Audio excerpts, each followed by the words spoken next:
지난주에 요즘 세상이 시끄럽지 않습니까? 사랑제일교회 정광훈 목사 아시죠? 구속되는 사건이 있었습니다. 많은 생각과 만감이 교차하는 것 같아요. 그분을 취재하는 주무기자라는 분이 그 정광훈 씨하고 만나서 인사를 하거나 이렇게 전화를 통화를 하고 인사를 할 때 항상 하는 말이 있어요. 그 말이 뭐냐라면 목사님 예수 믿으세요 이렇게 한단 말이에요. 기자 눈에는 그 목사님이 어떤 모습으로 보였길래 그렇게 목사님 예수 믿으세요라고 이렇게 비아냥거리는 거지 않습니까? 그런 소리를 들은다는 것이 참 같은 기독교인으로서 참 안타깝습니다. 교회가 교회답지 못하고 목사가 목사답지 못하고 또 신자가 신자답지 못하면 그런 조소를 듣는 것이 마땅합니다. 예. 세상을 탓할 것이 아니라 우리를 탓해야 되죠. 왜 기독교가 이렇게 세상으로부터 지탄을 받으며 교회 안에 있던 신자들이 1200만 신자가 지금 750만으로 거의 뭐 반토막 된 거 아닙니까? 그렇게 교회를 떠나고 다른 데로 가고 또 이단으로 이렇게 넘어가는 걸까? 제가 생각할 때는 성경을 몰라서라기보다도 성경은 많이 압니다. 아는데 성경을 가지고 그게 진리가 되지 못한 거예요. 그래서 믿음에 이르지 못한 겁니다. 그러면 여러분 어떤 열매도 맺을 수가 없어요. 원인 없는 결과는 절대 없습니다. 여러분이 신앙생활을 하면서 나는 행복하지 못하다, 복을 받지 못했다, 뭐 천국 가는 것은 감사한데 이렇게 사는 것은 뭐냐, 막 이런 것들에는 다 원인이 있습니다. 하나님 나를 미워한다? 아닙니다. 하나님 나를 복을 안 주신다? 아닙니다. 다른 이유들이 있는 거예요. 그런데 그 이유를 찾지 못하고 그냥 울며 겨자 먹는 식으로 신앙생활을 하는 경우가 너무나 많습니다. 원인을 찾아야 되는데 그 원인을 알려주는 데가 별로 없어요. 그래서 그냥 어쩔 수 없이 신앙생활을 하는 겁니다. 네. 안타까운 일이죠. 그러면 그런 상태에 있는 신자들에게 이단들은 접근을 해서 파고듭니다. 그래서 구원파들이 이렇게 물어보는 게 뭡니까? 당신 구원받는 증거를 내놔봐라. 그래서 뭐 구원받는 증거를 어떻게 내놓습니까? 그런데 내놔봐라고 합니다. 그러면서 이제 오직 내놓을 것은요, 성경 말씀밖에 없어요. 내가 이 말씀을 믿는다 하고 내놔야 되는데 그렇게 딱 내놓으면 이단들은 그걸 또 잘 풀어요. 이상하게. 그러면 그러면서 왜 내가 이 성경에 대해서 확실한 어떤 알지 못하고 이해를 못하고 있으니까 그럴듯하게 막 풀어내면 그 사람들 성경지식이 아주 방대하거든요. 풀어내면 그런가? 그래서 막 비유를 들어서 설명하고 막 이렇게 하면은 자기도 점점 말려드는 겁니다. 그래서 그런가? 그럼 성경 그런 공부를 한번 해볼까? 그러면서 이제 넘어가기 시작하는 거죠.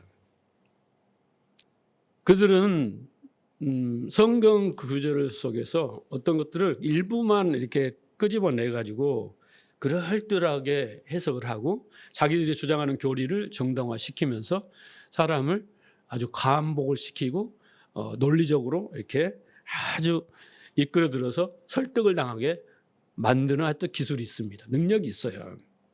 자, 그런데 성경에도 분명히 그렇게 말씀을 하고 있다는 거예요.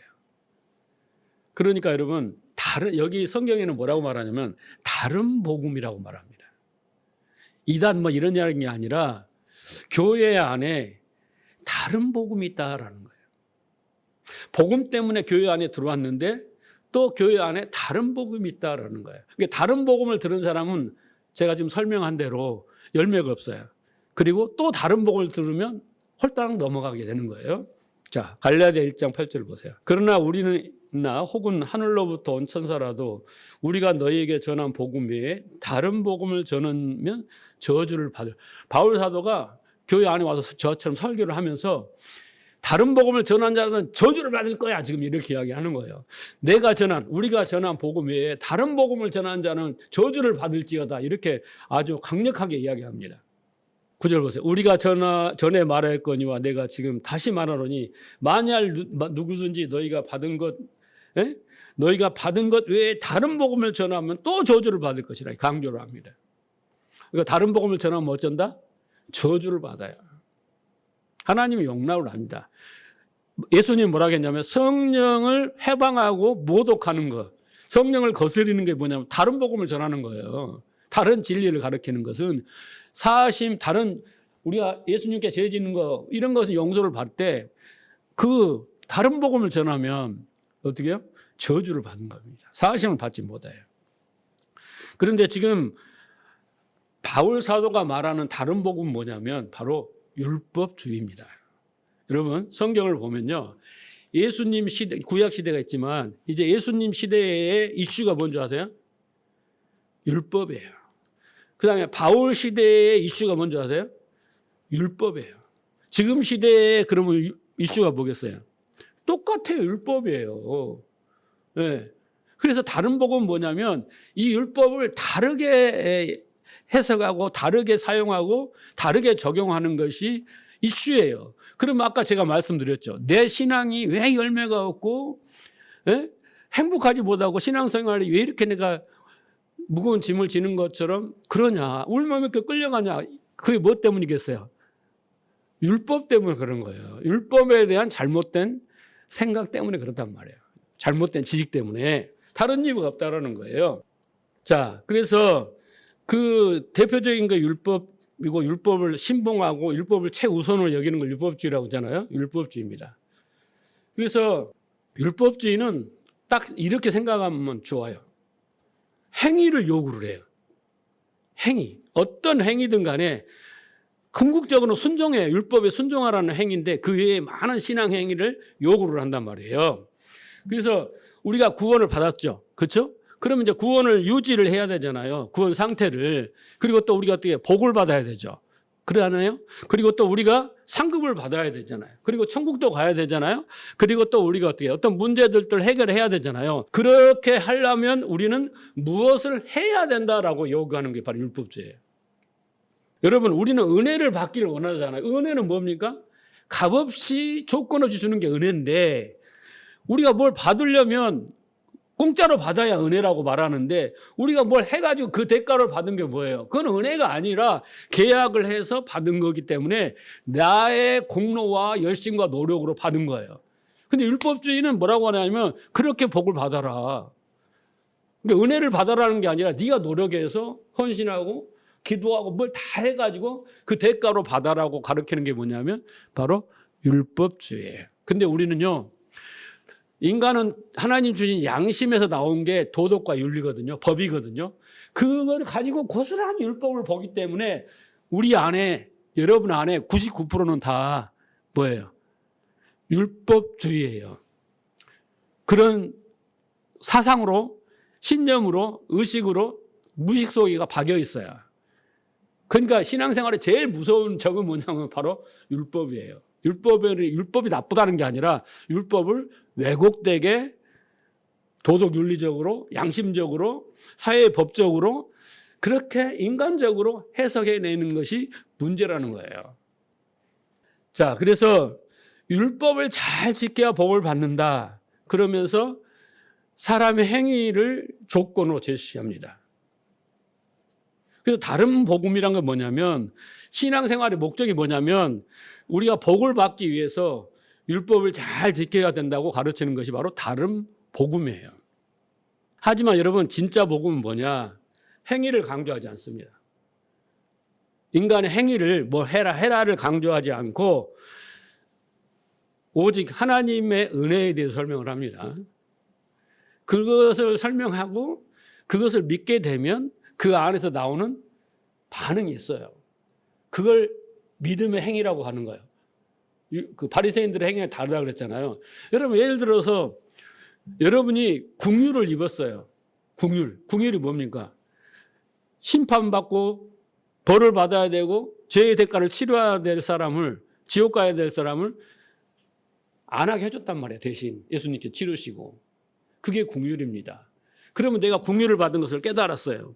그러면 내 안에서 뭐가 나와야 돼요? 긍휼이 나와야 되잖아요. 긍휼을 받았으니까. 그런데 나는 1만 달란트를 긍휼을 받았는데 밑에 사람이 500데나리온이잖아요. 그 긍휼을 베풀어야 되잖아요. 근데 안 베풀어요. 그럼 이 사람은 뭐예요? 그 1만 달란트의 긍휼을 받은 것을 모르는 거예요. 받았다고 지식으로만 아는 거예요. 그러면 나에게 긍휼이 나오면요, 누구를 정죄하고 비판하고 심판할 수가 없어요. 거기에 나오는 심판하지 않고 미워하지 않고 정죄하지 않는 행위가 긍휼의 열매인 거예요. 긍휼을 받은 사람만이 나오는 거예요. 거기서 나오는 행위예요. 근데 율법은 뭐라고 해요? 네가 긍휼을 받았으니까 저 사람한테 긍휼을 베풀어. 베풀지 않으면 죄야. 막 이렇게 강요를 하고 당연히 해야 된다고 하는 거예요. 차원이 다른 겁니다, 여러분. 그래서 우리가 이 성경을 잘 알지 못하고 왜곡되게 알고 그렇게 되면은 우리가 신앙생활을 아무리 열심히 해도 열매를 맺을 수가 없어요. 그러다 보면 우리는 지쳐요. 그리고 신앙생활에서 뭘 하라고 하는 것들이 다 짐으로 느껴져요. 그러면서 이제 어떻게 해요?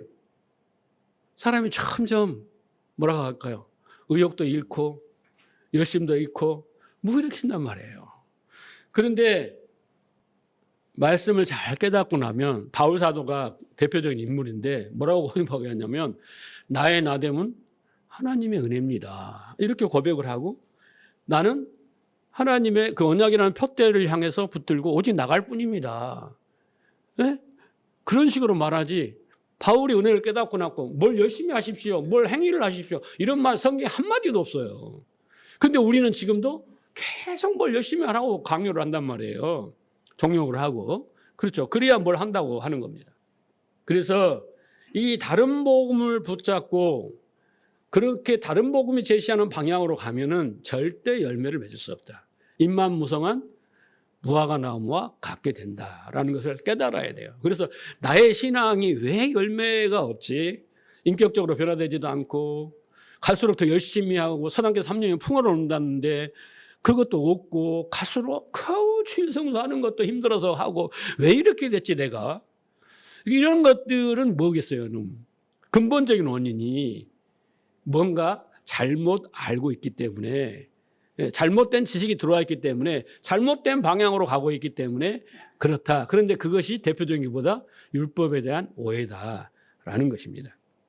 자, 우리가 지금 히브리서 7장까지 공부를 했잖아요. 지금 오늘까지 7장 공부하지 않습니까? 자, 중간 정리를 좀 하고 갈게요. 왜 그러냐면 너무 중요합니다. 여러분의 아주 고질적이고 행복하게 못하고 복을 받지 못하게 하는 모든 것을 어떻게 해요? 싹 도려내는 작업이 지금 하고 있잖아요. 그 중에 대표적인 게 뭐라고요? 율법이라고 오늘 주제는요. 히브리서 기자가 7장까지 오면서 강조한 게 몇 개 있어요. 계속 강조하는 게 있습니다. 그것은 뭐냐면 왜 강조를 하냐면 그 강조한 부분들이 그 당시에 그 히브리서를 읽는 독자들의 신앙의 문제였기 때문에 그렇습니다. 그잖아요. 내 핵심을 말할게. 그러면서 자꾸 이야기하는 것은 너희들이 그 핵심에서 벗어났기 때문이야 라고 하기 때문에 한 거잖아요. 그래서 뭔가를 강조를 했어요. 그것은 그들이 그거에 대한 오해와 갖고 있지 않고 깨닫지 못한 부분을 계속 지적하는 것입니다. 그래서 당시 그 히브리서를 읽는 말 그대로 히브리인들이 있잖아요. 히브리서를 읽는 사람들은 대부분이 유대교를 믿다가 다시 기독교로 개종한 사람들이에요. 대부분이 개종한 사람들입니다. 그래서 그 사람들이 신앙생활을 교회 와서 이렇게 했는데 그 사람들이 혼란스러울 거 아니에요. 구약을 믿다가 이제 신약에 와서 복음을 이제 들어가지고 막 제사 지내고 했는데 이제 제사 안 지내도 된다, 뭐 절기도 안 지내도 막 하니까 혼란스러울 거 아니에요. 그래서 이런 혼란스럽기도 하고 또 이제 그렇게 믿음이 확 견고하지 않는 상태이기 때문에 다른 복음이 들려오면 막 복잡해요. 그리고 지금 시대적으로 어떻게 해요? 핍박이 있었단 말이에요. 그 로마 식민지였기 때문에. 그래서 배교의 배교하는 사람들이 많이 늘어나고 있는 그런 상황이었단 말이에요. 아주 믿음이 너무나 연약한 상태여서 지금 그 믿음을 굳건하게 세워주기 위해서 지금 문제를 지적하고 그 방법을 제시를 하고 있는 것입니다. 마찬가지로 이 시대도 똑같아요. 자, 유럽교회가 그렇게 번성하고 번창하던 유럽교회가 거의 문을 닫고 쇠퇴했어요. 그렇잖아요. 우리가 잘 아는 것이. 그럼 한국교회도 마찬가지잖아요. 아까 제가 말씀드렸잖아요. 숫자적으로 보더라도 쇠퇴를 해가고 있습니다. 교회들이 점점 어려워가고 있어요. 코로나 이후 시대 이후 더 그래요. 지금 엄청 현실적으로. 우리도 똑같이 그 히브리서를 읽는 독자들의 그 상황이나 우리나 똑같아요. 영적인 상태라든가. 그래서 우리는 그 역사를 통해서 배워야 되는 거예요. 자, 보세요. 우리가 그런 신앙의 위기에 빠지지 않고 잘 이기고 승리하기 위해서는 우리는 어떻게 해야 되냐. 자, 베드로서 5장 8절 보세요. 근신하여 깨어라라는 거예요. 우리는 늘 근신하여 깨어 있어라고 합니다. 자, 너희 대적 마귀가 우는 사자와 같이 두루 다니며 산길 자를 찾나니 너희는 믿음을 굳건히 하며 그를 대적하라. 이는 세상에 있을 너희 형제들도 동일한 고난을 당한 줄 암이라. 자, 하나 더 있습니다. 디모데전서 4장 1절. 그러므로 성령이 밝히 말씀하시기를 후일에 어떤 사람이 믿음에서 떠나 미혹하는 영과 귀신의 가르침을 따르리라 하셨으니 자기 양심이 화인에 맞아서 외식함으로 거짓말하는 자들이라. 자, 이 두 구절을 보면요. 성도는 구원받고 죽을 때까지 신앙생활을 해야 됩니다. 해야 되죠, 여러분. 그렇죠? 그런데 그냥 신앙생활이라는 것이 주일날 와서 예배만 드린다고 뭐 새벽기도 드리고 예배만 드린다고 다 되는 문제는 아니에요. 그건 기본적인 일이지만 당연히 해야 될 일이지만 그게 전부가 아니라는 거죠. 여기에 신앙생활을 뭐라고 표현하냐면요. 뭐라고 말합니까? 마귀와의 싸움이다 이렇게 표현을 해요. 영적 전쟁이죠. 우리가 말하는 대로. 그리고 미혹하는 영과 귀신의 가르침에 속아 넘어가지 않기 위한 싸움이다. 그렇잖아요. 그렇게 말하죠. 이게 신앙생활이에요, 여러분. 잘 새겨들었어요. 여러분이 편안히 신앙생활을 하니까 뭐 별거 없는데 여러분은 깨어있지 못한 거예요. 그러면 늘 깨어 있어야 돼요. 왜냐하면 이 호시탐탐 마귀가 우리의 대적이 우리를 삼키려고 호시탐탐 노리고 있다는 거예요. 여러분 밖에 있는 이단들을 이야기하는 게 아니에요. 교회 안에 있다니까요. 이게 지금 교회 안에서 얘기하는 이야기라고요. 지금 교회 안에 지금 우는 사자가 나를 삼키려고 하고 있단 말이에요. 그래서 어떻게 한다고요? 미혹하는 영과 귀신의 가르침에 우리가 속아 넘어간단 말이에요. 속아 넘어가. 그런데 그들이 어떤 자들이라고 합니까? 마지막 구절에 외식함으로 거짓말하는 자들이라. 외식이 뭐예요, 여러분? 외식이 뭡니까? 마태복음 6장에 뭐 예수님이 이 외식하는 자들이라 23장에 뭐 외식이잖아요. 외식이 뭡니까? 우리가 보통 위선자라고 도덕적 그게 아니에요. 외식이라는 성경을 껍데기로만 보는 자들을 외식하는 자라는 거예요. 율법을 곡해갖고 잘못 아는 자들을 외식하는 자들이라고 하는 거잖아요. 그러니까 성경을 잘못 오해하고 율법을 잘못한 자들이 거짓말로 가르치는 거예요. 자기들은 거짓말은 아닌 줄 알고 진리라고 가르치면은 그게 거짓말인 거예요. 그것이 이 신앙 싸움의 싸움인 거예요. 신앙생활에. 그러면서 뭐라 그랬어요? 9절에. 너희는 믿음을 굳건히 하고 그를 대적해라. 제일 중요한 게 뭡니까, 여러분? 믿음이에요, 믿음. 그러니까 우리가 신앙생활을 하면서 뭘 많이 해갖고 하는 게 복받고 뭐 상급을 받고 이런 수준이 아니야. 이런 것은 생각지도 말아야 돼. 그럼. 네? 우리는 지금 뭘 더 긴장해야 되냐면 외식함으로 거짓말하는 자들에 의해서 우리가 어떻게 돼야 돼요? 믿음에서 떠나거나 다른 방향으로 가거나 열매를 못 맺거나 요걸 긴장을 해야 된다고 하는 거예요. 지금. 그래서 우리는 근신하고 깨어 있어야 되고 믿음을 굳건히 해야 되는 거죠. 그게 뭐겠어요, 여러분? 믿음을 굳건히 하려면 다른 방법이 없어요. 성경에는 뭐라고 했습니까? 로마서 10장 17절. 그리스도의 말씀을 들어야 된다라는 거잖아요. 다른 복음을 들으니까 다른 말씀을 들으니까 열매를 낼 수가 없어요. 믿음에 떠나게 된단 말이에요. 점점. 질이 멀렬한 신앙생활을 하게 된다는 거예요. 나는 열심히 하고 싶은데 안 돼. 물론 바빠서도 못하겠지만 그건 차원이 다른 거고. 자, 그래서 히브리 기자는 뭐라고 하냐면 예수를 깊이 생각해라 라고 말을 한 거예요. 그 시작을, 그 문제 해결을 예수를 깊이 새겨라 이렇게 말한 겁니다. 우리도 여러분 이렇게 근신하고 깨어있지 않냐면 머지않아서 한국교회도 유럽교회처럼 텅텅 빕니다. 노인들만, 나이 드신 분만 남아있고 젊은 세대가 없어요. 지금 주일학교 없는 교회가 얼마나 많습니까? 그렇죠?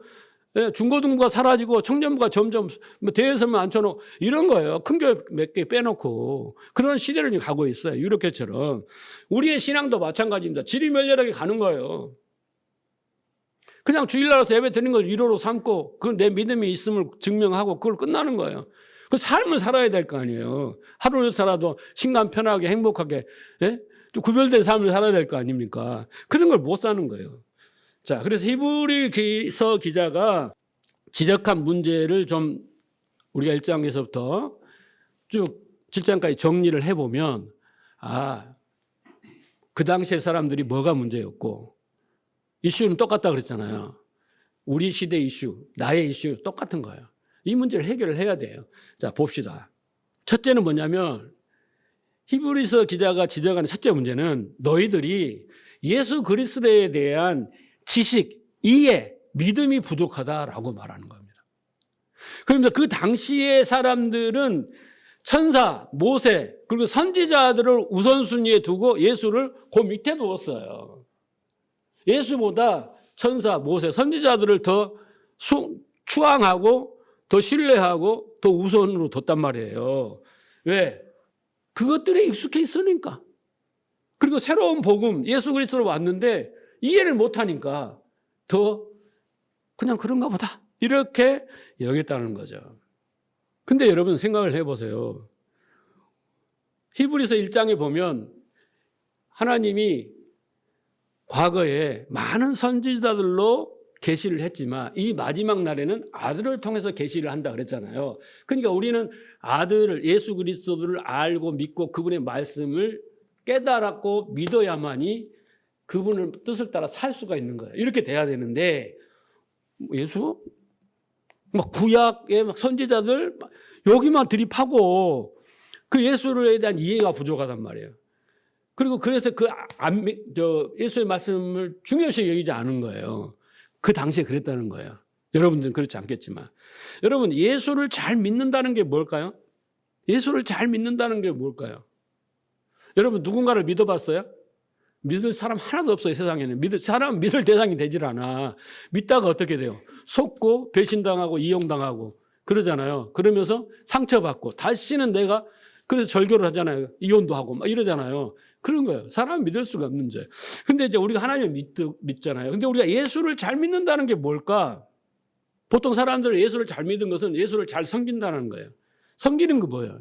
우리 머릿속에 섬기는 것은 정성을 갖다 바치고, 물건을 갖다 바치고, 막 이렇게 해주는 걸 섬긴다고 생각하잖아요. 하나님은 그런 섬김을 원하지 않으세요. 성경은 오히려 하나님 우리를 섬긴다고 하지, 예수님 우리를 섬긴다고 하지, 나를 섬겨라 이렇게 말씀하지는 않거든요. 근데 우리가 섬기는 것이 잘 믿는다고 생각하고, 또 예수님을 사랑하는 것이 잘 믿는다고 생각하는데, 여러분, 어떻게 예수님을 사랑해요? 나는 궁금하더라고. 예수님 사랑한다고 하는 사람들 보면. 자기가 감성적으로 뭔가를 하는 걸 사랑이라고 하는데 이해는 합니다. 근데 성경적인 사랑은 아니에요, 그게. 착각인 거죠. 예수를 잘 믿는다는 걸 제가 설명을 해드릴게요. 어떤 거냐면 포도나무와 가지의 관계예요. 예수님이 그랬잖아요. 나는 포도나무며 너는 가지다 그랬잖아요. 그러면 포도나무와 가지의 관계예요. 그리고 가지는 뭘 해요? 열매를 맺어요. 예수를 잘 믿는다는 것은 포도나무와 가지가 잘리지 않고 딱 붙어 있는 거예요. 첫째. 그 다음에 포도나무로부터 영양을 공급받아서 그 양분에 의해서 포도송이를 주렁주렁, 그런 포도로 알을 열매를 맺는 관계가 잘 믿는 관계예요. 이해하시겠어요? 그러니까 포도나무와 가지의 관계가 되었다. 좀 어려우면 이렇게 설명할게요. 요한복음 14장 2절을 보면 예수님이 이제 성령이 오시면 그날에는 어떻게 되냐면 내가 너희 안에, 너희가 내 안에, 그리고 내 말이 너희 안에 거하리라. 그때 되면요, 네가 열매를 풍성히 맺고 네가 구하는 건 다 얻게 될 거야. 이렇게 말씀을 하신단 말이에요. 그러니까 예수를 내가 잘 믿는다는 것은 예수님과 나와의 관계가 어떻게 돼요? 신뢰 관계. 예? 인격적인 관계가 된 거예요. 서로 의사로 소통하고 대화를 하고 마음과 뜻을 전하고 그 뜻을 따르고 이런 관계죠. 내가 너 안에, 내가 내 안에, 그리고 내 말이 너희 안에. 이런 관계가 바로 예수를 믿는다는 뜻이에요. 그냥 예수 나 이렇게 해보니까 그렇게 소개를 했어? 이런 분이야? 내가 믿을게. 요건 믿습니다. 믿음이라고 그랬잖아요. 그래서 그렇게 인격적인 관계가 되어서 그분의 말씀을 공급받고 그분의 말씀을 따라서 내 안에서 그렇게 열매를 맺어내는 그런 관계를 예수를 잘 믿는다고 하는 거예요. 자, 그래서 예수님이 뭐라고 했냐면 나를 따라오려거든 자기를 부인하고 자기 십자가를 지고 나를 따르라. 그렇게 예수님 말을 따라가는 것이 예수를 잘 믿는 사람인 거예요. 교회에 와서 내가 예수 잘 믿습니다. 막 기도 막 하고 막 섬기고 사랑하고 다 했는데 정작 예수님을 따르질 않아. 예수님 말을 따라서 자기를 부인하고 십자가를 지고 가지는 않아. 거기까지는 아니야. 그건 뭐 목사님이나 뭐 사역자들이 하는 거지. 우리는 이렇게 하면 안 된다는 거예요. 그걸 믿는 게 아니에요. 자, 그래서 요한복음 10장 3절에 보면요. 영생은 그렇습니다. 곧 유일하신 참 하나님과 그가 보내신 자 예수 그리스도를 아는 것이다. 영생은 뭡니까? 우리를 살리는 영원한 생명 아닙니까? 그렇죠? 우리에게 믿음이 되는 게 아닙니까? 그 시작은 여러분 뭔가 아는 거예요. 그래서 히브리서 기자가 뭐라고 그런 거예요? 예수를 깊이 생각하라. 그리고 계속 3장부터 1장부터 지금 7장까지 읽어봐요. 계속 예수님을 소개를 하는 거야. 예수님이 어떤 분인가를 소개하고 제사장 역할을 했는데 멜기세덱보다 반차를 따랐고 내 제사장들보다 차원이 다르고 하나님의 맹세에 의해서 막 쫙 딱딱한 것 같지만요. 전혀 딱딱하지 않는 말씀이에요. 그래서 아는 게 중요하다. 아는 걸 이코르 믿음인 거예요, 여러분. 아는 것 자체가 믿음인 거예요. 잘못 알면 잘못된 믿음인 거예요. 그런 거 똑같은 거예요. 근데 알지를 못해. 공부를 안 해. 그러놓고 예수를 믿는다고 막 큰 소리 빵빵 쳐. 아닙니다, 여러분. 안 만큼 나 안에서 능력이 나오게 돼 있어요. 생명이 나오게 되는 거예요. 자, 그 다음에 두 번째 보세요. 히브리서 저자가 지적하는 그 문제는 뭐냐면 이렇게 말해요. 야, 너희들 광야 세대를 본받지 마라. 그 광야 세대들은 계속 불신앙을 반복하고 있다라고 말하면서 너희들이 그런 마음을 가지면 예수를 못 믿어. 열매를 낼 수 없어. 너희들의 문제는 지금 광야 세대들이 하는 거하고 똑같이 하고 있다라고 지적을 하고 있습니다. 그들이 광야 세대들이 그 안식에 그 가나안 땅에 들어가지 못한 이유에 대해서 제가 누차 2번인가 설교를 했죠. 그죠? 자, 그들이 어떻습니까? 하나님을 믿고 출애굽을 해서 하나님에게 율법과 성막을 받고 율법대로 광야에서 살고 성막에 제사를 드리고 홍해를 건너고 무리바의 반석과 메추리알 그저 만나 막 그런 거 봤죠. 마라의 쓴물이 단물로 변하고 막 아말렉과 전쟁에 승리하고 이런 많은 체험을 했단 말이에요. 정전쟁에 승리했단 말이에요. 많은 행사를 보고도 안식에 못 들어갔다는 거예요. 그렇게 있을 수 있어요, 여러분? 여러분, 우리가 암에 걸려가지고 불치암에서 죽을 뻔했는데 기적을 맛봤어. 네? 많은 기적을 맛보잖아요. 우리가 체험도 하고. 그런데도 안식에 못 들어갔다는 거예요. 똑같은 거예요. 왜 그랬냐? 자, 히브리서 3장을 보세요. 광야에서 시험하던 날에 8절입니다. 거역하던 같이 너희 마음이 완고하게 하지 마라. 그렇죠? 기억 안 나세요, 여러분? 인이 박혀서 제가 얘기했잖아요. 첫째 뭐라고 했어요? 그들이 마음이 완고했다. 마음이 굳어 있었어요. 그 말은 뭔 말이에요? 하나님의 말씀은 옥토가 돼야 되잖아요. 그래서 성령이 오시면 굳은 마음을 제거하고 부드러운 마음을 줄 거라는데 완고한 마음은 자기 그 지식에 꽉 자기 신념에 자기 신앙에 꽉 찌들어 있는 거예요. 네. 그래서 내가 오라 아니 목사님 설교 아니야 내가 오라라고 끝까지 버티는 거예요. 이게 완고한 마음이에요. 그러한 거하고 상고를 해봐야 될 거 아니에요. 완고한 마음을 가지고 뒤에 읽어보면 항상 미혹된 마음이 되어 하나님의 길을 알지 못했다. 다른 것에 관심이 있어요. 하나님의 길은 이쪽인데 다른 길에 관심을 갖고 있는 거예요. 완고한 마음 플러스 엎친 데 겹침으로 그것에 미혹된 마음이 있었어요. 그것을 통해서 내가 뭔가 다른 것을 갖고 싶은 거야. 다 내 목적을 이룬 거야, 내가. 하나님을 이용해서. 그거 하나님이 원하는 길을 몰라. 그런 거예요. 마치 가나안으로 이렇게 인도하고 있는데 나는 다시 애굽으로 막 가려고 하는 그런 거하고 똑같단 말이에요. 그리고 보세요. 12절 형제들아 너희가 상과 혹 너희 중에 누가 믿지 아니한 악한 마음이야. 악한 마음은 어떤 마음이냐면 믿음이 없는 마음을 악한 마음이라고 하는 거예요. 이번에는 기적을 체험했는데 다음에는 기적을 안 주실 거야. 다음에는 안 해줄까? 그렇죠? 꼭 이렇게 뭔가 해봐야지 인정하고 믿음이란 것은 해보지 않되 인정을 해야 되는데 이 악한 마음이었어요. 그런데 문제는 여러분 뭐냐면 뒤에 보면 뭐라고 했어요? 13절 보세요. 오직 오늘이라 일컫는 동안에 매일 피차 곤모라 너희 중에 누구든지 죄의 유혹으로 완고하게 되지 않도록 해라 그랬어요. 그러니까 우리가 완고한 마음과 미혹한 마음이 어디에서 생기냐면 죄의 유혹 때문에 생긴 거예요. 그럼 이 죄가 뭡니까 여러분? 나쁜 짓을 한 게 아니에요. 죄는 뭐예요? 하마르티아. 관역에서 빗나간 거예요. 아까 뭐라 그랬어요? 다른 복음이잖아요.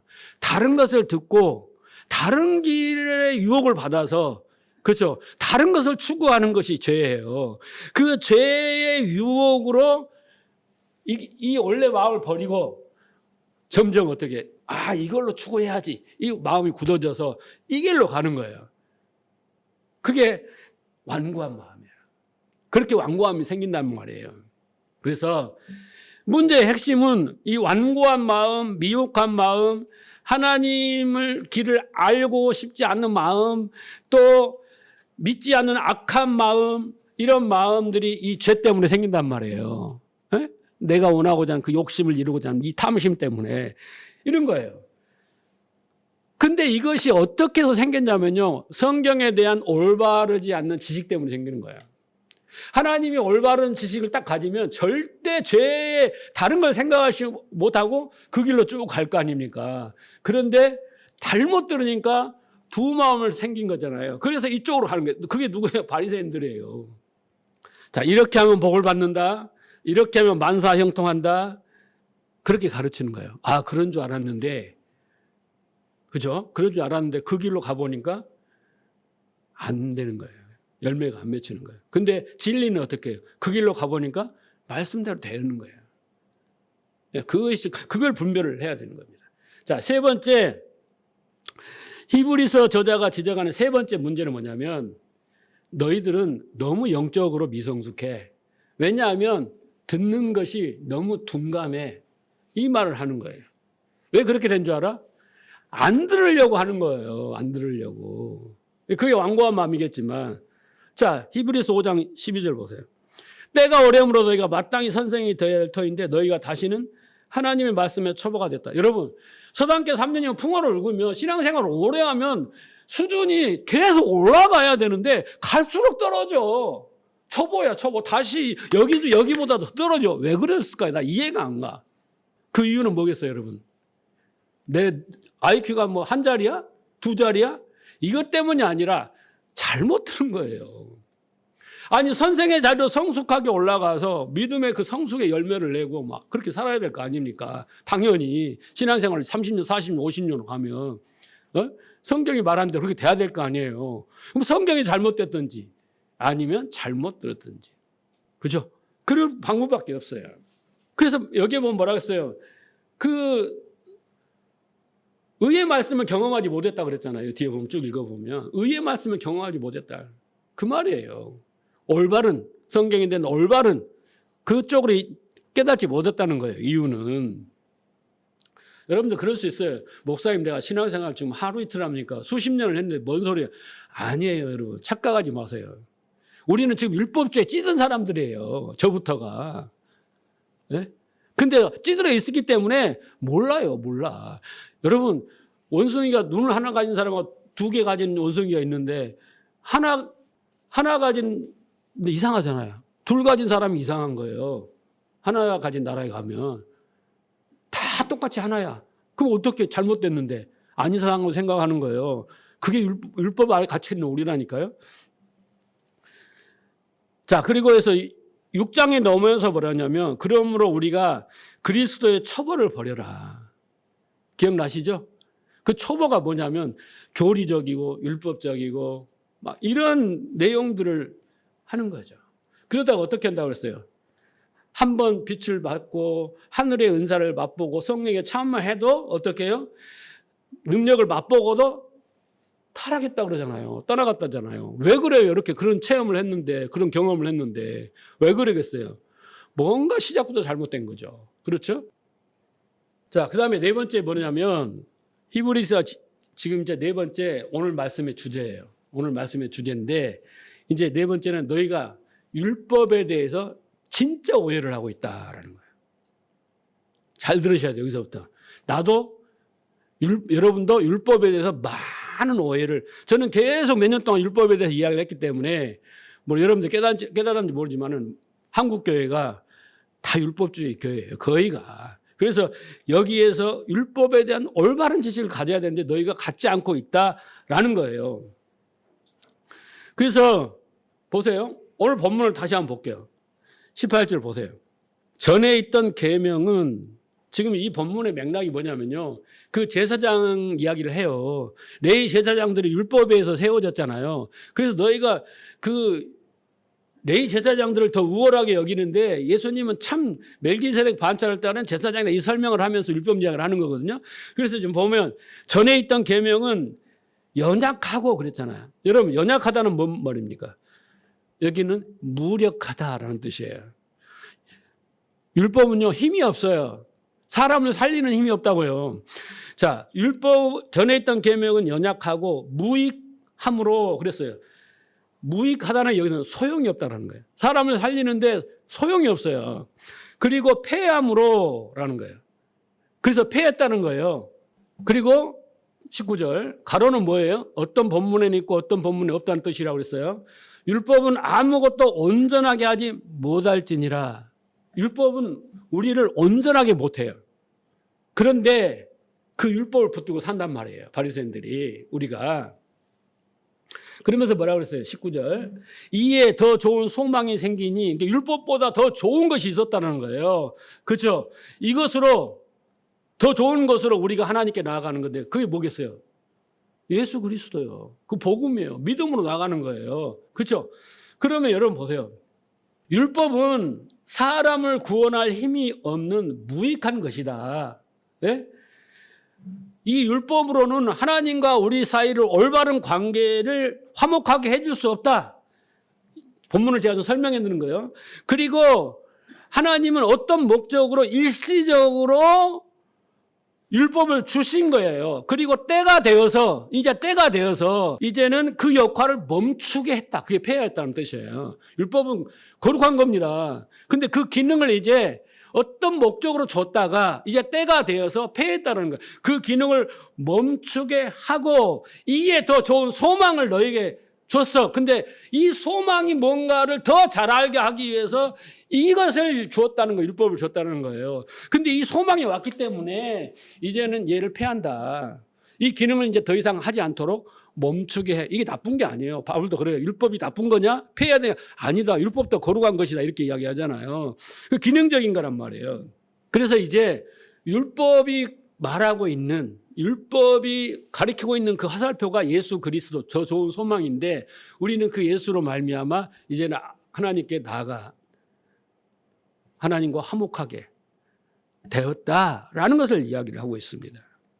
그러니까 율법은 여러분 아무것도 우리를 하나님과 관계를 그리고 우리의 죄에서 구원하는 이런 것들을 못하는 거예요. 예, 오직 뭐 하냐면 정죄만 하면 정죄가 뭐예요? 너는 죄인이다. 이것만 하는 거예요. 그러니까 율법을 주신 목적은 순종하면 생명이요 복이요 불순종하면 저주요 사망이요 이런 의도로 주신 걸로 알지 않아요. 그런데 그 의도는 뭐라고 그랬어요? 너희 그렇게 한번 살아봐. 순종하면 너희들이 법을 생각할 때 어떻게 합니까? 세상의 법을 생각할 때. 고대 근동의 그 함무라비 법조 이런 게 뭡니까? 법을 어기면 보가법 뭐 이런 게 있잖아요. 다 죽이는 거예요. 법을 안 어기면 안 죽여. 그렇게 알고 있지. 그런데 그런 의도로 주시는 게 아니라 하나님은 율법은 너희가 지켜봐. 못 지켜. 그래서 어떻게 해? 너희는 율법이 말한 대로 죄의 값은 사망이니까 죽어야 돼. 그 저주 아래 살아야 돼. 그런데 거기서 살아나올 길이 있다.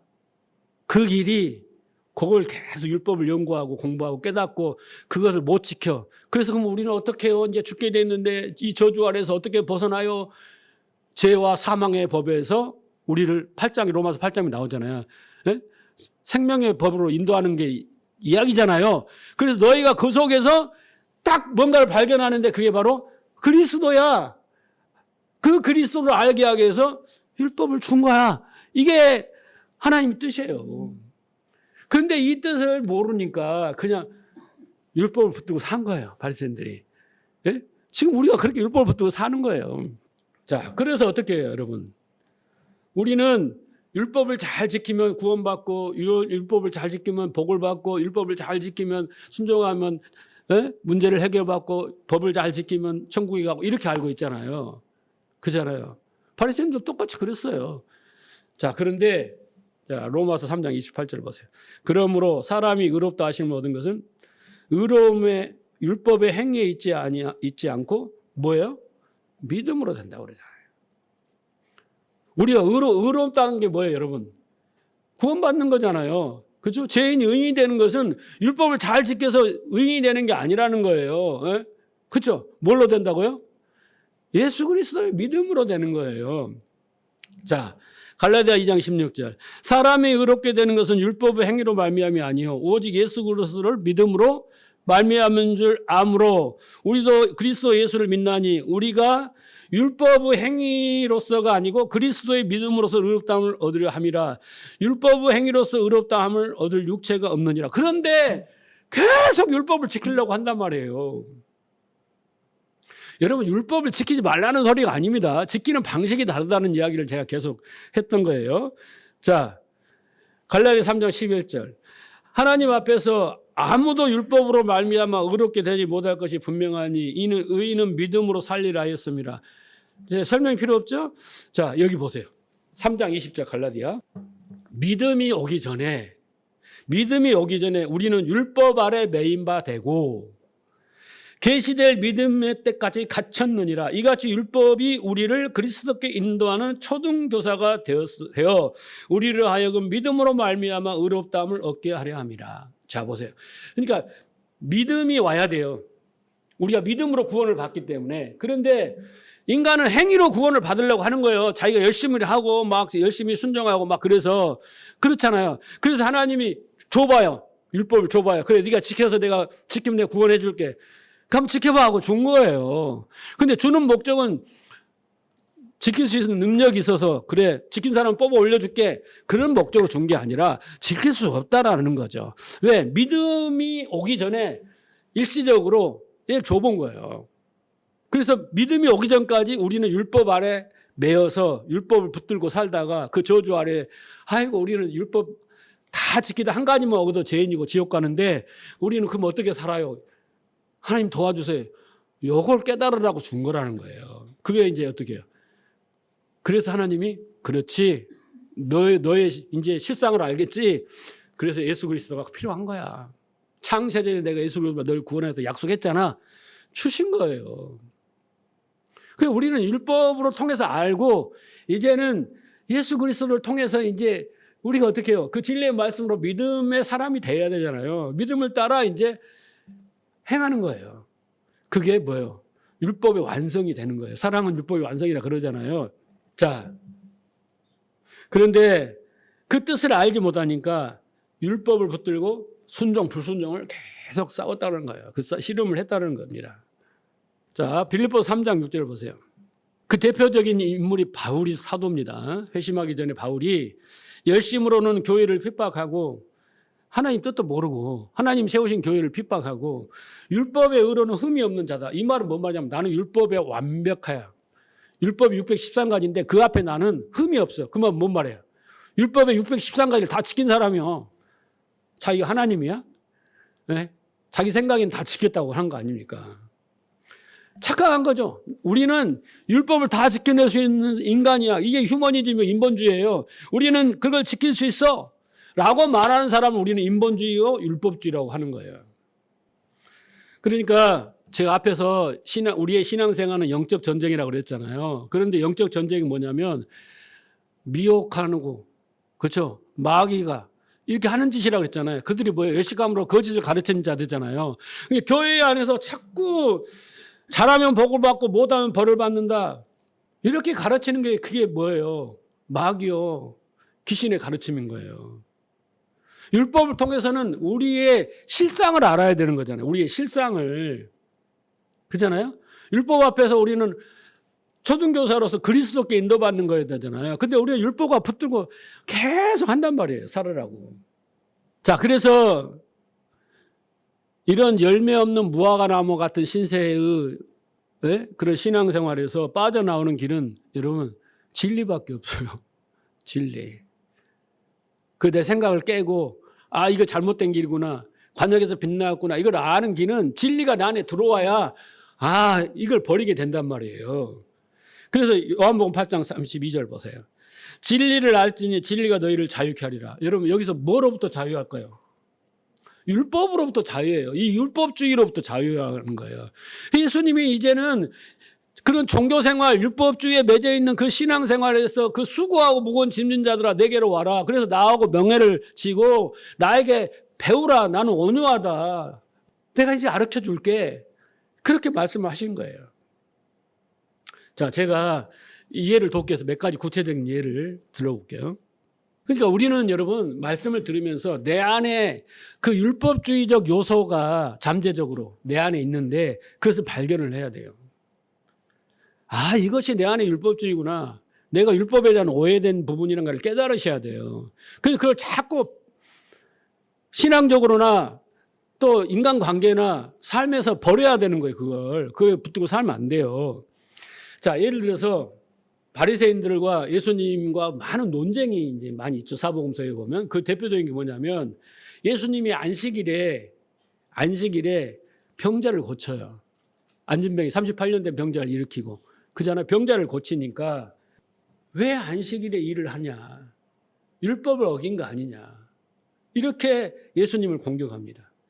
그럴 때 예수님이 뭐라고 말하냐면 야, 율법을 제정한 것 안식일을 제정한 것, 그건 나야. 안식일의 주인은 나야. 내가 왜 그 어떤 의도로 안식을 정했고 안식일을 지켜라 했고 안식일을 지켜라고 했는지 알아? 안식일은 생명을 살리는 거야. 하나님도 일하시니 나도 일해. 이렇게 말했단 말이에요.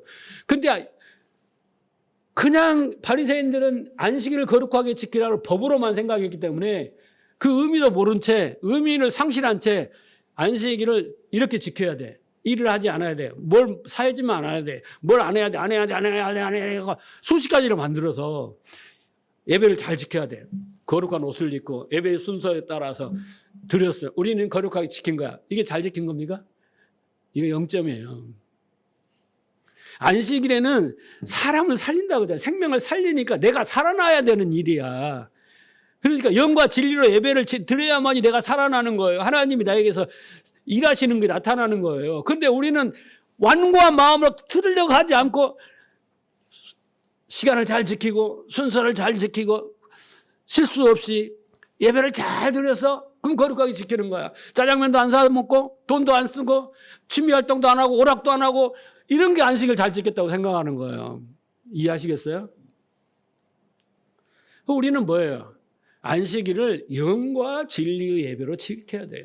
거룩한 우리의 몸을 거룩한 산제물로 하나님께 드리고 하나님이 말하시는 뜻을 분별해서 그 선하시고 기뻐한 뜻을 가지고 나아가서 또 한 주를 사는 거예요.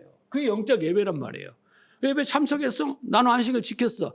차원이 다른 거예요. 그러니 무슨 열매가 맺겠습니까?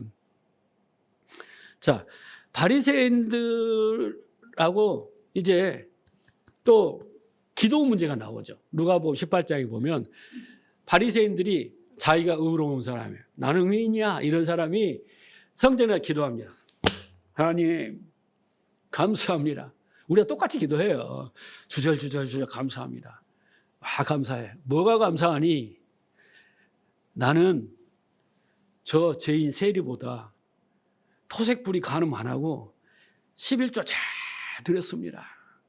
하나님, 내가 얼마나 열심과 공로와 공적으로 하나님을 잘 섬겼습니까? 하나님 복 주세요. 나는 의인이죠. 하나님 나를 사랑하죠. 막 이랬다는 거예요. 근데 세리는 뭐예요? 원래 세리는 죄인이야. 죄인이 뭐래요? 하나님, 나는 죄인으로서이다. 감히 하늘을 오를 수도 없는 죄인을 나를 불쌍히 여기소서, 나를 죽이지만 말아주소서, 그랬다는 거예요. 근데 예수님은 누가 의인이냐라고 했을 때 세리가 의인이다라고 한 거예요. 그러니까 성전에 가서 기도하는데 자기가 의로운 이유들은 법을 잘 지켜서 했단 말이에요. 그런데 11조를 드렸는데 예수님은 그에게 뭐라고 그랬어요? 의와 인과 신을 버렸다고 그랬단 말이에요. 안고 없는 찐빵이에요. 그렇게 했으니 이제 복을 주세요. 그랬다는 거예요. 우리의 기도가 그러지 않습니까? 그죠? 그렇게 나보다 못한 사람은 그렇게 정죄하고 판단하고 비판하고 이러는 거예요. 이게 율법주의자인 거예요. 이게 율법주의자인 거예요. 그러니까 우리는 우리의 신앙의 행위로서 그게 공로와 공적과 상급이 되다 보니 그걸로 멈추면 좋아. 그런데 그렇지 못한 사람들을 향해서 우리는 자꾸 정죄를 하는 거예요. 이게 율법주의인 거예요. 법으로만 사람을 대하려고 하는 거예요. 그래서 우리는 판단합니다. 새벽 기도로 안 나와? 금요 기도로 안 나와? 주일 성수를 안 해? 저 사람 믿음 없어. 헌금도 많이 안 해. 저 사람 신앙, 형편없지. 그냥 접어. 신경 쓰지 마. 이런 식으로 판단을 하는 거예요. 여러분, 우리의 신앙의 열매는 은혜와 그 말씀을 깨달은 결과로서 나오는 게지, 우리가 그 성전에서 기도하는 바리새인처럼 어떤 목적을 가지고 신앙의 행위를 하게 되면요, 그게 율법주의인 거예요. 그러니까 율법주의가 아닌 사람은 은혜를 깨닫고 자기도 모르게 신앙의 행위를 하고 돌아서서 내가 어떻게 이런 것을 했지? 옆에 사람들이 당신 정말 당신에게서 하나님을 봅니다. 이런 소리를 듣는 거고, 자기가 했던 사람은 막 자부심, 자긍심, 자만심 만땅 돼가지고 거기서 멈추면 좋은데 상대를 자꾸 비하하고 비난하고 정죄한다니까. 이게 율법주의라고 차이가 있는 거예요. 여러분 주위에 보면 우리는 태생이 율법주의야. 태생이. 양심 이런 거 있잖아요. 그 양심이 양심에 털난 사람 말고 예민한 사람. 우리는 그런 선악의 패러다임에 찌들어 있기 때문에, 그래서 여러분 보세요.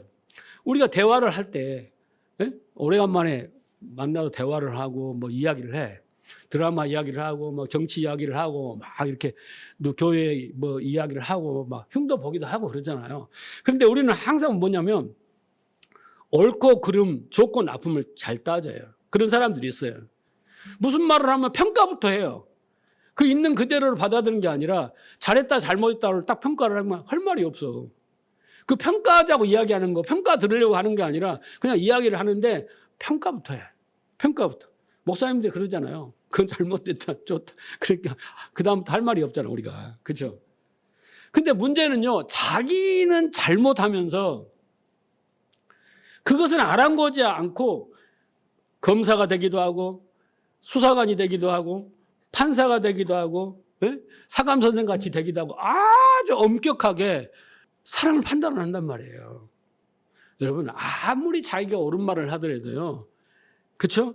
우리는 상대가 그 말을 인정해 주면 좋은데 안 해주면 하지 말아야 되는 거예요. 근데 우리는 그것이 무의식 속에 숨겨 있기 때문에, 그죠? 거침없이 그렇게 이야기를 하는 거예요. 순간적으로. 그러면 사람들이 뭐라고 하면, 재 묻은 개가 똥 묻은 게 뭐라고 한다. 이렇게 이야기를 하고, 자기가 옳은 줄 알지만 옳은 거 하나도 안 하는 거 알아. 그런데 막 거품을 물고 이야기를 해. 그러면 상대방이 뭐라 할까? 속으로 욕한다니까. 그런 데도 뭐 열심히 하는 거예요. 우리가 여러분 자기의 부족함을 알고 아까 제가 긍휼 이야기를 했잖아요. 내가 긍휼을 받은 것을 알게 되면 죄인한테 뭐라고 손가락질 못해. 예수님 뭐라고 했잖아요. 죄 없는 자가 돌로 쳐라 했잖아요. 자기는 죄 만땅인데 상대의 죄를 막 이야기를 하는 거야. 잘못을. 이게 뭐예요? 이게 율법주의라니까요. 법만 가지고 이야기를 하는 거야. 긍휼이 없다고. 자비도 없어. 사랑도 없어요. 용납해 주는 거 없어요. 예? 부모가 자식에게 이렇게 부모 자식 간의 관계를 하는데 성적이 막 좋아지면 막 뭐 선물도 사주고 용돈도 주고 막 해. 근데 성적이 떨어지면 다 냉정하게 말도 안 붙여. 그러면 아이는 숨이 막히지 않겠어요. 결국은 어떻게 해요? 아빠의 사랑을 받으려고 막 피가 터지게 막 코피가 터지게 공부를 해야 될 게 아니에요. 하나님이 그런 하나님이겠어요, 여러분? 어차피 우리 실력을 알고 능력을 아는데 근데 우리는 그렇게 율법에 대한 오해를 갖고 있기 때문에 그 안간힘을 써가다가 지쳐서 나가 떨어지는 거예요. 그래서 신앙도 포기한다니까요, 나중에. 이거 오해하는 겁니다. 그래서 여러분 우리가 그런 잘못된 메시지를 듣고 그런 율법적인 설교를 듣다 보면 단기간으로는 좀 자극적이고 괜찮아요. 근데 계속 듣다 보면 우리가 위선적인 신앙으로 돌아서요. 목사님 앞에서 한 척, 옆에 있는 성도들한테는 잘한 척, 괜찮은 척, 그런 식으로 척척척척척 위선자가 되어 갈 수밖에 없어요. 능력은 내가 한 30점밖에 안 되는데 막 목사님 한 90점 막 100점을 요구하니까 신앙생활을 오래 했는데 그러다 보니까 자꾸 위선자가 돼가는 거예요. 있는 척척척척하고 괜찮은 척하고 교회 안에 와서는 집안에 문제도 없는 척하고 말이에요. 그렇게 살아가는 그럴 수밖에 없어요. 그리고 이 수고하고 무거운 짐이 돼요. 신앙생활 자체가. 그래서 점점 탈진해 가고 그 은혜에 대해서 무감각해지고 어떻게 되겠어요? 점점 하나님께서 멀어져 가는 거예요. 율법주의 설교는 말씀은 계속 하나님으로부터 멀어지게 만들고 두려운 하나님, 무서운 하나님, 심판하신 하나님, 벌을 주신 하나님으로 점점 멀어지게 하는 것이 바로 율법주의 설교예요. 우리는 그런 설교를 듣고 지금까지 신앙생활을 많이 했다.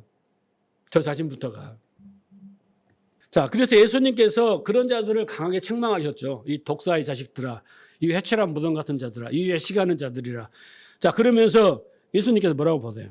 마태복음 5장 10절. 내가 율법이나 선지자를 폐하러 온 줄 생각하지 마라. 폐하러 오는 것이 아니라 완전하게 하려 왔다. 그랬잖아요. 그러니까 여러분 예수님이 율법을 어떻게 완전하게 했어요? 산상수훈을 공부를 해야 돼요. 그래서 산상수훈 너희는 이렇게 들었지? 나는 진실로 이르노니 나는 이렇게 말한다 하면서 10계명을 6계명부터 10계명까지 다시 한번 예수님이 해석을 해줘요. 너희 잘못 들은 거야. 그게 바로 산상수훈이에요, 여러분. 우리는 예수님의 말씀을 들어야 되는 거예요. 구약의 말씀을 들은 게 아니라. 자, 갈라디아 2장 21절. 내가 하나님의 은혜를 폐하지 아니하노니 만일 의롭게 되는 것이 율법으로 말미암으면 그리스도께서 헛되이 죽으셨느니라. 무슨 말인지 이해하시겠죠? 그렇죠? 막 율법을 먹고 구원받고 막 어쩌고 한다면 예수님이 왜 죽었냐? 죽음이 헛되다. 그죠? 그 이야기를 하고 있고요. 에베소 2장 15절 법조문으로 된 계명은 율법을 폐하셨으니 이는 둘로 자기 안에서 한 사람을 지어 화평케 하시고 율법을 이제 폐하시고 예수 그리스도를 하나님과 관계를 화목하게 하시고 화평케 하신다. 자, 그러니까 우리는 제가 왜 이야기를 합니까? 바리새인들이 율법에 대한 올바른 지식을 갖지 않아서 지금 계속 잘못된 신앙을 가고 히브리서 기자도 그렇게 그 유대교에서 개종한 사람들이 그런 율법에 잘못된 의식을 가지고 하고 우리도 지금 율법주의에 사로잡혀 있어서 그런 신앙생활을 하는 자들을 깨우기 위해서요. 그런 자들은 이렇게 하다 보면 하나님의 은혜를 몰라요. 진리를 몰라면 믿음에 이르지 못해요. 신앙생활이 짬뽕이 돼가지고 이것도 아니고 저것도 아니고 정말 하나님 나라를 누리고 살지를 못하게 된다니까요. 안타까운 일이죠. 자, 빌립보 3장 7절을 보세요. 자, 그러면 우리가 무엇을 해야 되느냐라는 거예요. 바울이 고백합니다. 그러나 무엇이든지 내게 유익하던 것은 내가 그리스도를 위하여 다 해로 여길 뿐더러 모든 것을 배설물로 여겼다라는 거예요. 여러분, 내게 유익한 거 뭐예요, 여러분? 율법을 지켜서 얻은 자기의 공로와 공적과 자기 의잖아요. 그걸 다 어떻게 해요? 나에게 해를 주는 걸로 여기고 내가 배설물처럼 버렸다라는 거예요. 그리고 뭘 합니까?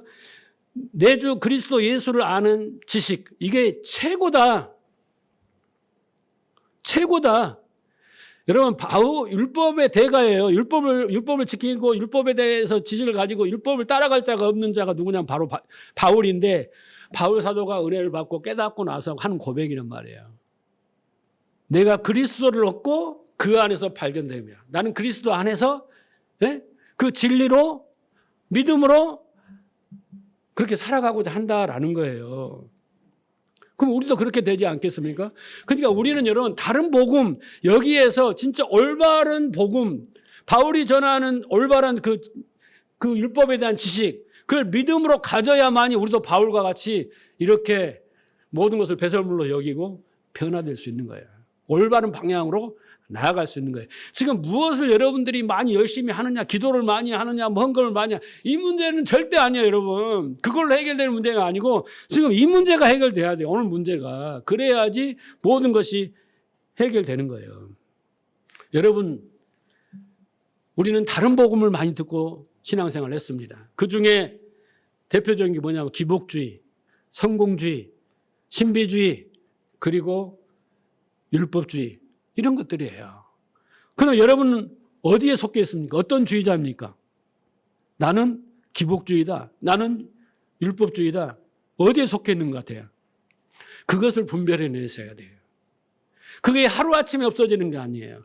계속 듣고 들어야지 샘물이 들어와서 점점 흙탕물이 사라지고 샘물이 되듯이 계속 말씀을 들어야 되는 거예요. 그래야지 새로운 그 진리에 의해서 믿음이 생기는 거예요. 그래야지 율법주의가 우리 안에서 빠져나가는 거예요. 그죠? 어디에 속한지도 모르고 어떤 색깔인지도 모르고 신앙생활을 아무리 해봐야 맨땅에 헤딩입니다. 절대 열매를 맺을 수 없습니다. 그래서 우리가 무엇을 잘 지킬까 궁리하지 마세요. 어떻게 할까, 열심히 할까 궁리하지 마시고 율법주의를 내 안에 율법적인 이 잘못된 지식을 깨닫게 하고 제거하는 일에 우리는 집중해야 됩니다. 그게 바로 영적 싸움이에요. 여러분, 거기에서 승리를 하셔야 올바른 신앙생활을 할 수 있고 믿음으로 그렇게 살아갈 수 있습니다. 부디 진리로, 하나님의 전신갑주제 진리로, 그렇죠? 예, 그걸 무너뜨리고 이기는 자가 되시기를 주님으로 축복합니다.